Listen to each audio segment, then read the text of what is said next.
the mastergrade Dynames. I know I'm a little late to the party with this one. This kit came out last year, I believe, but I've been out of the game for a while. It's been about 10 years since I built and painted Gunpla. I started building them back in the late 90s when Toonami was all the rage, and I used to take the ferry to Manhattan with my friends several times a month to buy Gunpla from the Elizabeth Mall in Chinatown, amongst other Japanese figures that were popular at the time, like Kubricks and Toy 2R figures, and Kid Robot had just opened up in Manhattan. Vinyl figures were very popular back then.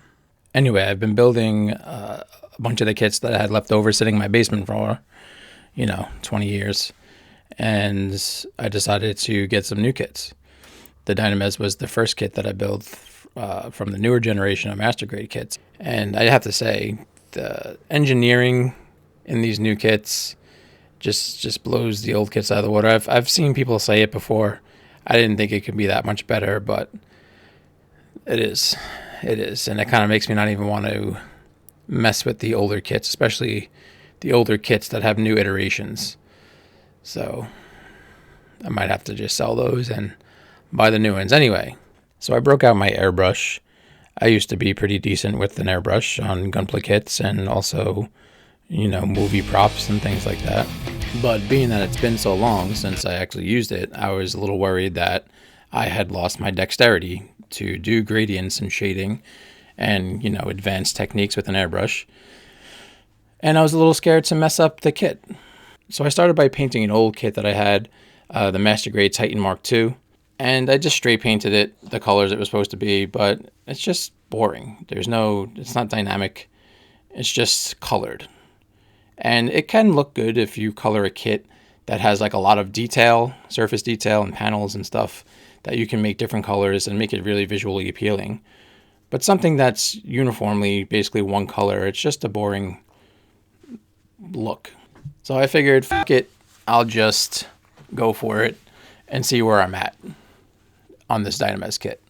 It didn't come out exactly the way I wanted it to, but it came out pretty decent. So for most of the kit, I used the back black technique, which is where you use black or a darker color as a base layer and then spray lighter colors on top of it in different layers to give the effect of shadowing and, just some liveliness to the paint job.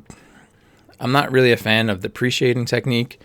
It works for, panel lines or deep crevices and things like that. But for the most part, I think it looks very dramatic and it just looks over the top. It's not subtle. It makes it look try hard. It's not really what I'm going for. I like it to be not boring, but not over the top. I used a lot of metallics, and I really like using metallics as I feel like it breaks up the textures, gives a sense of the different materials that the machine is made of, and gives a more realistic representation of the model. It also makes it seem more substantial than just being a plastic model.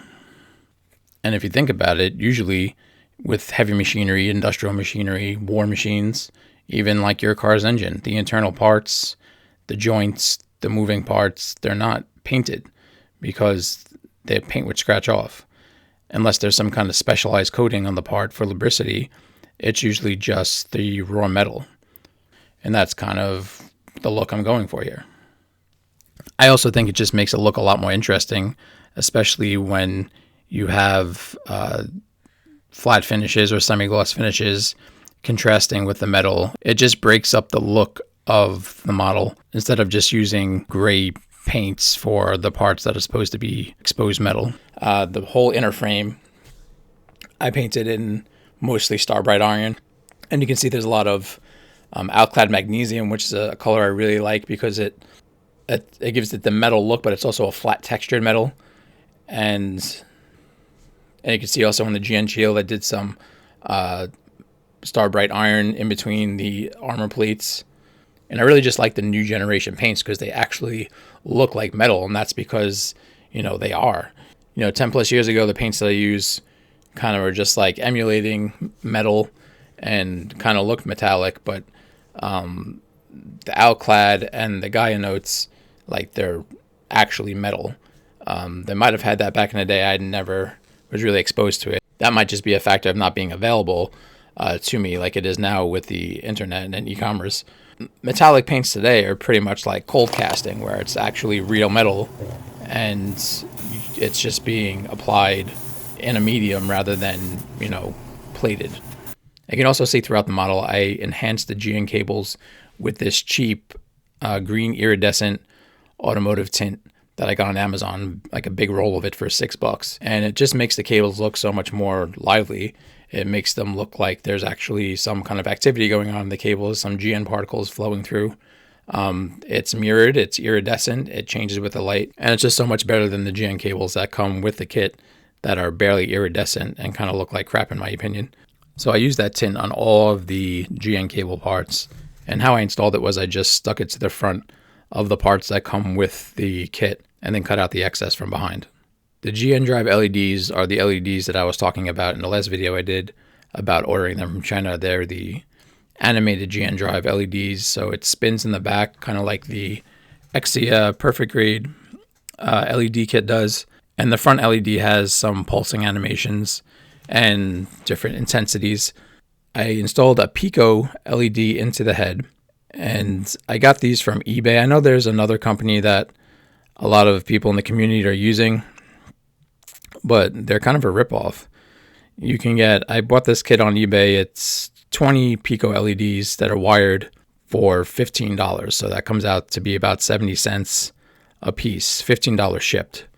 And I've looked on other sites where they're like $2 and change per each, not including shipping. So it's a little crazy. The LEDs also come with resistors for each one, but they're only needed if you're using a 9 or a 12 volt power source. The LEDs require 3 volts, but if you're using a 3 volt power source, you can hook it directly up to the battery. I also like the wires on the eBay LEDs better because they're really small. They're 0.28 gauge and they're just clear. There's a clear sleeve on it, so it's not that red and black stuff. It just looks like a metal wire, which if it's visible on the model, it actually looks like it might belong there. It looks like some kind of cable or wire that's running through a machine, whereas the red and black doesn't really look like it belongs there. It looks like what it is. It looks like wires sticking out of a model for LEDs, rather than looking like something that's an actual incorporated part of the model. LEDs are awesome and they can really make a kit look that much better, but I hate when you have to hang wires out of the back of the kit somewhere to hook it up to an external battery source. It kind of ruins it a little bit.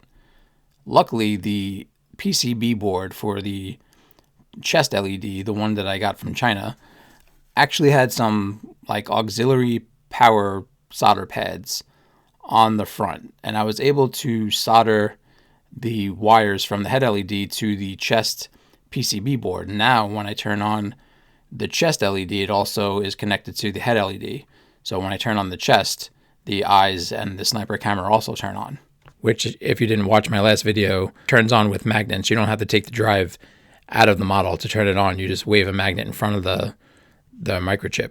I was a little disappointed with it because there are probably some resistors on the circuit board and it's not getting full output like it did just hooked straight to the battery.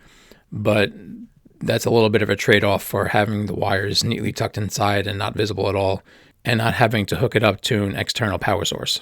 The Dynames only comes with 3 weapons. It comes with the 2 GN pistols and the GN sniper rifle. Oh, and the 2 beam sabers too, but really who's using the beam sabers with a specialty marksman Gundam? He actually made me use my sword! I really like the look of the GN sniper rifle. I painted it in all metallics. These are all Alclad colors. I based it with gunmetal, highlighted it with steel, and did some post shading with gunmetal again.